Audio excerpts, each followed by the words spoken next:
So I often go and look at CPAC and look at one of the, a few of the little programs that they do when they go around interviewing people around Canada. It's maybe a cheating way of finding out what people think about Canada without me driving thousands and thousands of miles and not being able to make a video every day. But I thought, let's CPAC do it, and let's all of us have a look at it and see what we think about what other people think regarding disinformation and Canada's leaders. So here's the question they posed. Concerned disinformation could affect Canada's next election? Yes, I am. Why? Because I think most people are not getting their news from credible sources where the journalism is balanced and corroborated. No, he does. What? What? What's he talking about? Who is he talking about? Can't be me, can it? No, he must be talking about CP24. Tell me why. Tell me what you mean. Well, I mean, I think that it's a long story, but I think that we've sort of moved away from politics that actually looks at political issues in a lot of ways. Like, I think the way that people blame Trudeau for everything is quite silly and like... No. Trudeau is blamed for everything because he's the guy who makes all the decisions. So why would you not blame the person making the decisions? I don't really like Trudeau, but I also don't think he's responsible for absolutely everything. And I feel that's like a very worrying trend where there's sort of an unwillingness to look at issues and to actually just say like, no, it's this one guy doing everything. So it's one example. Yeah. Yes, I do believe so. Because of, talking heads that are also probably unaware and probably also making their points based on, disinformation. You have politicians that feed off of that and then throw their nonsense back and forth at each other without actually doing anything. And then people also feed back on that. So it causes like a loop of disinformation. No. So where a lot of people like me and Clyde and Northern Perspective get their information from is usually credible sources online, which would a lot of times include the CBC. It will also include places like CPAC, which is Canadian, a bit, proper Canadian-run information foothold into what's going on in politics in Ottawa, and other credible sources online. Some newspapers, but not all, might spread disinformation that we've got to be aware of. It's a wonderful question. I think it comes down to having a rational mind, and not only that, but being able to having a good critical thought process and balancing out different sources of media. So if you're one who typically adheres to one source, I'd say it's possible to be swayed by misinformation, of course, depending on the source of media you choose. Disinformation. So in terms of legacy media, usually you can have some in terms of statistics. You'll have some reliable information there, but it really depends. There's so many different sources of media out there nowadays. But yeah, it's good if you have it in the back of your head to keep out for. Yeah, you should be fine. Let's just go back to the trucker convoy and to why they went to Ottawa to protest their mandates, and all the information that was put forward regarding where the really bad flu came from and who might have been the instigator of the flu and a few of the reasons why it might have been put out there. And then we come to today, and what was disinformation or broadcast as disinformation back then has now come to light as being, well, the truth. So someone's disinformation might be somebody's truth or the truth. So we can't dismiss theories and information that other people are putting forwards.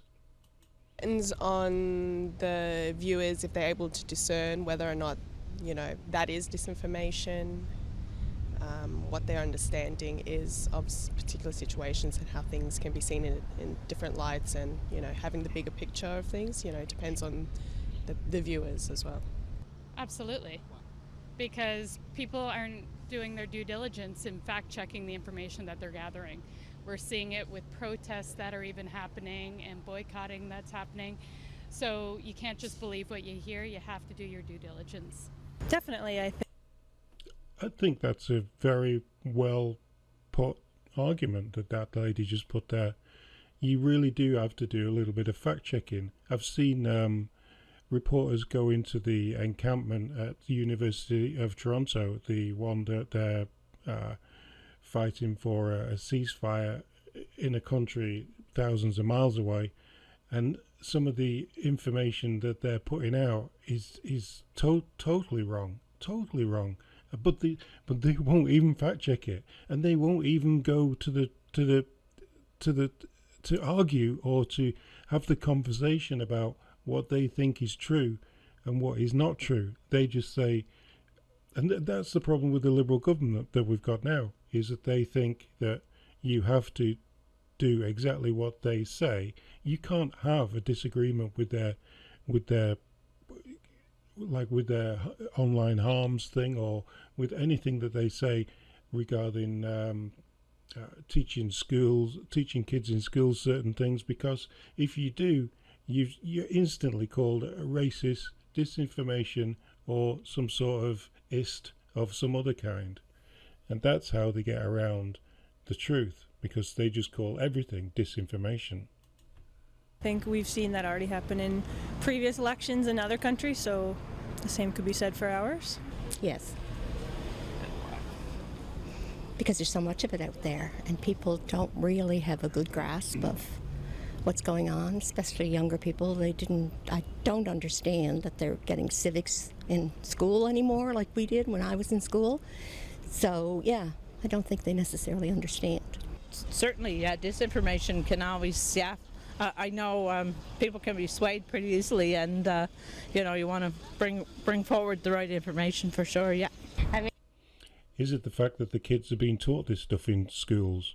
Well, not taught to actually have an opinion, but taught what their opinion should be. And it has been for a long time, hasn't it? Worried? I mean, yeah, I think we're always worried. It's a scary time that we're living in. Yes. Today with the media, and particularly with social plans and media and stuff, there's all kinds of stuff that can be posted that is in an attempt to try and convince someone. I find also sometimes too that there's a certain bias within even the media, because at a time when the media tend to reflect both sides of a story, now they tend to depend on only one side, and they may not get the other side of the story, and that's not properly reflected or communicated back to the person who is being informed. Well, that will be because the news is funded by the government. You can see it right across the globe. You see what happens with the news in the United States and the news here. You're always concerned about the information received. You just hope it's honest, factual, and you can make a decision based on the true facts. So disinformation is very prominent all over Canada, and I do feel that it will affect the next election, because people aren't sure what is truth and where to find out what is truth. So I am concerned that there is false information being spread, and that it will be hard for Canadians to discover what is truth and what is not. There are people out there with a lot of garbage that are convincing people of something that they're pulling the wool over people's eyes, and to me that's scary. That's very scary. And I think that's mostly CBC. CBC, sometimes with the CBC, it's not the lies that they push, it's the reports that they don't cover. So they won't cover things like Trudeau not going to the Stampede or things like that. They won't cover things like that because it doesn't make their employer look good. With the next election, sometimes people think that they want to be something like the Americans, and some people are saying that somebody's too liberal and somebody's too conservative, and to me it's all about the person, what the person espouses. So then they moved on to another question. Do you trust the news media? So let's have a listen to what a few people had to say on that. Now, by the news media, I'm thinking that they're talking about the mainstream media, the CBCs and the CP24s of the world. Let's have a listen. Do you trust the news media? Not all the time. Like depends on which station, because some of them are more to the right, some of them more to the left. So really, like not all the time. Absolutely not. I think it's very biased. I don't trust the news media online, the news media on TV. I think you really have to do your own research. No, because a lot of Definitely. times they're just out there to try to get your interest, and a lot of times the stuff isn't true. So I just find it would be nice to trust them, but no, I don't. Some news media, yes. I think others, it's there to generate attention and ratings and to watch their stations. So sometimes things are overblown, headlines are not always true, and if it's on social media, very, very dangerous. On social media, does he mean like when channels go, "It's over," or "Trudeau's gonna resign"? Yeah, we can't be doing that on this side of the platform. We can't be lying to people. You know what I mean? We can't be clickbaiting people into believing that everything is going to be fine tomorrow, because it isn't. I think social media has to be above and super more truthful than mainstream media. It's some of the media is really biased, and they like to make the news look the way they want it to do. And there's a lot of if you go look now online and all that, there's a lot of fake news, and it's really bad. People have to be smart enough to know what's true, what's false. But unfortunately, not too many do. Yeah, not too many do. There is a lot of fake stuff going out there, a lot of AI stuff and a lot of fake news, a lot of made up stuff. But yeah, only takes like I've seen things like my wife said to me, "Oh, you've seen this, blah blah blah blah," and I went, "Oh, that doesn't sound right." And all you have to do is just Google it a couple of times, and you'll get the answer. And that's all it takes. It only takes a very little effort to fact check everything.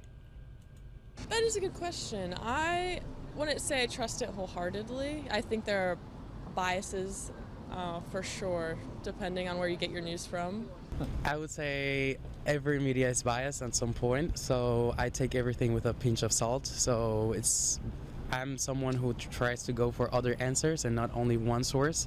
So if that would answer my question, yes, but not most of the time. I think I take a lot of news that I read with a grain of salt, and I try and check my sources, so I have to my trust has to be earned in the media, I think. Oh yeah, I trust them. Why do you trust them? I trust them because I think they're reliable. I think they're journalists who know their skill sets, and they know that they have to investigate things before they report them, where some of the stuff you get on social media is not tested. I totally disagree with that. Totally disagree with what she just said. That they're supposedly above the social media people like me, but we are held to your comments. When you watch a news report on the on the CBC or on the TV or on CTV or on CP24, you can't go, "Hey, that's wrong," and type either if they push the news back onto the YouTubes, what they tend to do is they'll stop comments. They won't let you comment. And if you're watching TV, you don't get to comment on TV, do you? So you can't pull them up. You just have to shout. Well, what I do a lot is, do you guys do this? Shout at the TV. What the are you on about? That's rubbish. The thing is that the variety of news now available has gotten a lot smaller. I mean, you look at a newspaper today and it's about as thin as a napkin. There's not an awful lot of content left in it anymore. When was the last time you ever bought a newspaper? I don't think we're looking after our friends Budgie this week, and they brought over a newspaper. I'm like, oh, a newspaper, and it's the Sun, and it's like a totally different. Remember when newspapers used to be this big, and you open them up like this? The newspaper they brought was like a small booklet. I'm like, the newspapers have changed a lot. Well, it depends on which ones. I think that it's important that you do your research when you're looking at news articles, because there definitely is a lot of muddling in that puddle. Muddling in that puddle. I like that. What must a political party do to win your support? So let's go over and have a listen to what some answers from that was. What must a party do to win your support? Well, they must make my life affordable, not pretend to make my life affordable. Let's have a look. What must a political party do to win your support? Be aware of the issues, represent the people, and be more concerned about being leaders than winning votes. Represent the people. I really wish we had a politician in power now that did represent the people and what the people want, because we definitely don't have that at the moment. Yeah, I like the last point especially. I think leadership involves pointing out a direction that the country should go in, and then taking the steps to move it in that direction. And there's got to be trust in order for that to be carried out. And right now, the trust level of the constituency is very, very low. Build lots of social housing. Yeah. Can you expand a little bit on that for me? Like, why do you feel that way? Well, Canada used to be, a world leader in building social housing in the 1970s. We don't really build very much anymore. And now we're incentivizing private developers to build stuff, which is better than what we were doing. But, if we want actually to have affordable housing, it needs to be nonprofit. And we need a lot of it. We need it fast. I don't think there's any money in that, though. That's why they're not doing it. It's time to get building it again. I don't think they really can do anything. I just go in the day of voting and hope for the best. Because I don't feel like my one vote does any different, any good versus everybody else. Yeah. You don't think your vote makes Every vote matters. a splash? No, I don't. I'm only one person. And I think political parties, should stop using poor people, the downtrodden, as a scapegoat for crappy, economic decisions, and then using them as a reason that we're in the hole that we are financially. Ooh, I'd say with the state of our... What do you think he means by that? Using poor people? Do you think it's like Trudeau trying to make things fair? Do you think it's that side of it? Where he says, well, we've got to tax middle class and working class people just so that we can give the money to poor people? Do you think that's what he's talking about? I'm not sure what he's on about there. Country right now, me personally, I do a lot of work with homeless and youth homeless, so paying a special attention to the increasing population of our homeless. That's become a Gordian knot in this country.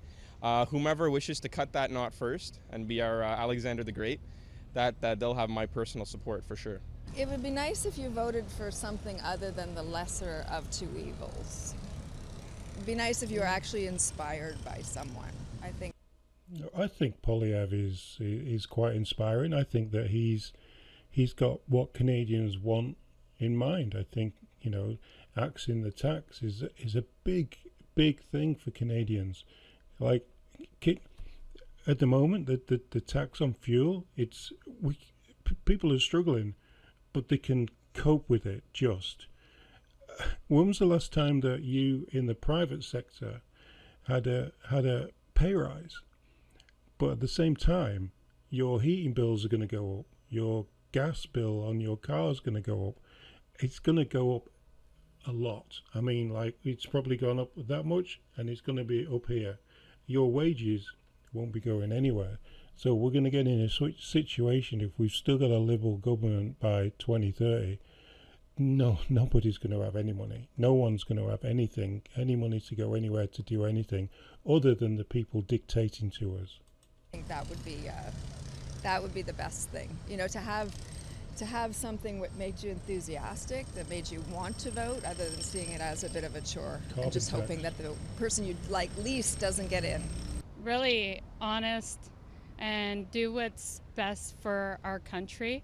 I think that is sometimes missed in the political maneuvering that happens, and you lose sight of what's actually here and what matters. 100%. This government's lost sight of what's here and what matters. We're bringing people in here, we're sending money Like, immigration here is absolutely through the roof, and we're sending all our money to other countries. We're exporting the money that the tax that we're getting on taxes. We're exporting that money and not using it here. That's just a ridiculous thing, a ridiculous plan. You can't win an election on that. You can't win it. Be honest, be caring, care about the people, and Honest. not just about slandering We haven't got other that politicians. Yeah, I mean, I'd like to see a politician that cares more for Canadians and puts us as a priority, I suppose. Definitely not talking about Trudeau then, is she? So yeah, just a politician that cares for, us. Be fair to everybody. Some low-income housing couldn't hurt. Rent right now is ridiculous. The price of rent has gone up and living's gone up. And I'm on social assistance right now, so that hasn't gone up in a long time. And it's hard to afford a spot. What mustn't they do? Yeah. Right now, my first thought is stand up for people in Gaza and the Palestinian people specifically. I think it's outrageous that the Canadian government has been mostly silent on what's happening overseas. And yeah, I just won't vote for anyone running who is not taking a stand. Yeah, as well as No comment. affordable housing and the way that, it's very hard to be a Canadian right now and to pay your rent and to feed yourself without overworking yourself. That's directly because of Justin Trudeau. So we've got one who wants to, these two, I'm not sure who they're going to end up voting for. Probably vote for NDP, thinking that that's something different when really it's just Liberal. To the grave, essentially.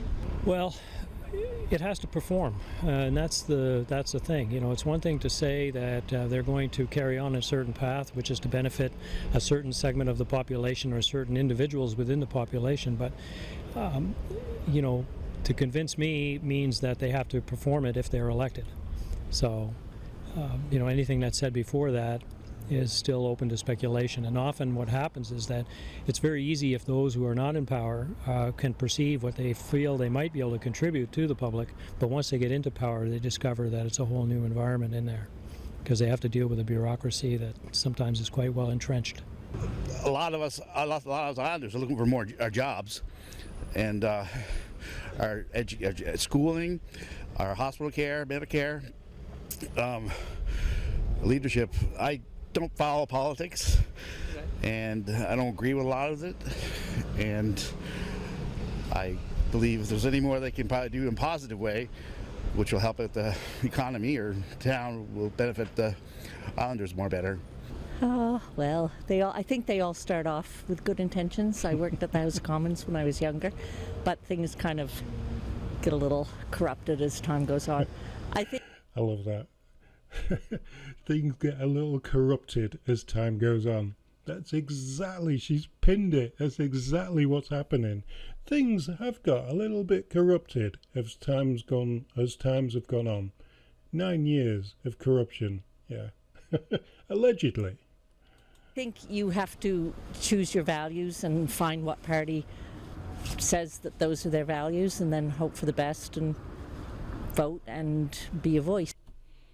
I think she got it bang on at the end there. She said that you have to vote for your values and what you think, and your choice is for you, basically. Anyway, till next time.